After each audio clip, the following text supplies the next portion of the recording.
guys, welcome back to Color Connection with Amber. In this episode, we'll add terrific texture to our projects with embossing paste. I'm going to color the embossing paste with some reinkers, and if you saw Lydia's video, she shared 4 different ways to color your embossing paste, so I'll have a link to that up above so that you can check that out as well. We're using the color palette from the April 2020 Inspiration Challenge hosted by Nicole Watt this month. Let's get started. I'm going to be using Bold Greetings die set, which is one of my favorites. I love the modern style of the font. Some classic cinnamon strips and cinnamon strips 2, which is new. 2 of my favorite stencils, the stone wall stencil. I love the organic pattern of that. And then also bubble wrap stencil, which is a little more structured. I'm also going to use Precious Blooms stamp and die bundle. And this is a unique die because both of the blooms are die cut together.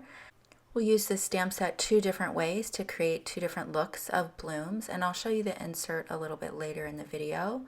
And I'm going to use Cotton Candy and Sand Dunes, and then also Coral Berry and Peach Perfect. This will keep us with the color palette, but will give us a slight color variation for a little bit more interest in our blooms. I'll also use the Rock Collection Oval ink family. And if you're new to Color Connection with Amber, it's all about using the color palette from Altenew's Monthly Inspiration Challenge. So that's the palette that we'll be focused on for this episode and the next one. I'm also going to use Morning Frost, Lava Rock, and Jet Black reinkers. Here is the embossing paste, which is a really large jar. Mine got a little bit melted by accident from my heat tool, but the paste is beautiful still inside. It has a really creamy texture, almost like a mousse or a buttercream frosting. It's super, super light and airy, and a little goes a long way. So I'm going to start off with a light color, I want a light gray, and I'm using the Morning Frost. And you can see that I've just popped in 2 drops of Morning Frost. And I'll get that mixed in with the palette knife. Now, deciding on how much embossing paste you need, there's a little bit of trial and error with that. So play around with the saturation of the color that you're going to mix and the amount that you need. If you end up mixing too much, just create several panels and set them aside for later. I've added a few more drops, and you do want to just add your drops slowly and then use a palette knife or maybe a rubber spatula or something that you have to just mix that paste together. If you don't have any ink pad reinkers like I used today, you could also use the metallic ink sprays. Pour a little bit of that into your embossing paste. You could use the watercolor brush marker refills, or even just squirting the pigment directly from the watercolor brush onto your surface. You could also use the artist marker refills as well. Just drop a few drops of that into there. Or you could probably even mix up some watercolor from your pans and use that as well to color your embossing paste. There's lots of options. So I've taped my Stonewall stencil to the back of my piece of Neenah Classic Cross Solar White, and I should mention I stepped away for about 15 minutes to help my daughter with her homework, and I got a little bit of a crusty piece, like it started to dry, so you can see that there, I have a little crusty piece on there, so I'm just putting that off to the side, and you can see that the paste got a little bit thicker while I had stepped away as well. Still works really well and is easy to blend, but if you're wondering why it looks a little different, that's why. So I've just spread it over. I wasn't trying to keep it really smooth per se because I want it to mimic a stone surface. And here I've added Lava Rock to that same already colored paste, and then I added Jet Black. Now, I do really love the color of this. Adding the Jet Black made it a little bit of a cooler black or really dark gray, graphite. Had I stayed with the gray reinkers, it would have been more of a warm gray. Now, I really like this black color. I was surprised that it got as saturated as it did. I'm just using the bubble wrap stencil and spreading that over, and I did get a little crusty piece in there as well, so I'm just popping that off to the side. And you can see that it's gotten, the texture has changed of the paste. It spreads really smoothly, but it's a little more liquidy because I've now added so much of the reinker to it. Here I didn't want to waste the paste that was already on the stencil, so I'm just going to pop it on another card panel and just do a print with it.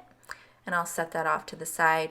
You do want to make sure that you clean your stencils and your tools right away, or have a bucket of water that you can place it in. Here is the insert for Precious Blooms, and I do like to check out the insert. There's so much inspiration on the inside, and then also there are color suggestions, and then sometimes there's also suggestions of what you can pair this with. One of the things that I like to look at is sometimes I struggle with how to arrange my leaves, and so I might look at the inside to see how those are arranged, and then of course you have the layering guide on the back, which is super helpful. So here I have the outline of the two blooms, which are connected together, loaded into my mini MISTI, and I've inked it up with pure graphite ink. I'm going to stamp 2 of those. For the largest bloom, I have the solid stamp. I'm inking that in Peach Perfect. And then for the smaller bloom, I'm going to stamp that in Sand Dunes. This will keep us in line with the Inspiration Challenge color palette, but it gives you a couple different options in case you don't have Peach Perfect, but you have kind of a tan color, and it gives us a little bit of interest and difference between the two blooms. For the detail layer, I stamped one of them in Coral Berry, I'll stamp the other in Cotton Candy, and then I'll switch those two up for the smaller blooms as well, again just to have some variation. If I wanted to get a little bit of a darker color but still stay peach, then I just stamped it more than once. Once the stamping was complete, I die cut the images with the coordinating dies, and for the center I used Silverstone for the small dots around, and then in the center I used pure graphite, which I think was a little dark, but in the end it works with our dark bubble wrap stencil. For the leaves, I've stamped the outline layer and the detail layer in Industrial Diamond Crystite ink. I omitted the solid layer, and then I'll go ahead and get those die cut with the coordinating dies. I wasn't sure what color sentiment I wanted, so I die cut Bold Greetings die set with out of a few different colors of coral cardstock, then black and white. Ultimately, I decided on white, but when I do this, rather than waste these pieces that I've already cut, I'm just going to stack them together.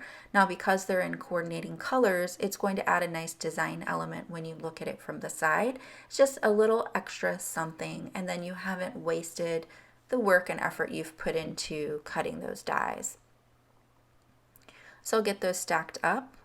And then I went ahead and stamped What's Up on some coral cardstock, cut that into the strip. And then for my flowers, I popped those up on a piece of sticky back fun foam that I die cut with the same coordinating die. I'm just putting some Derice foam strips behind the letters, and they fit perfectly. It's like the perfect width.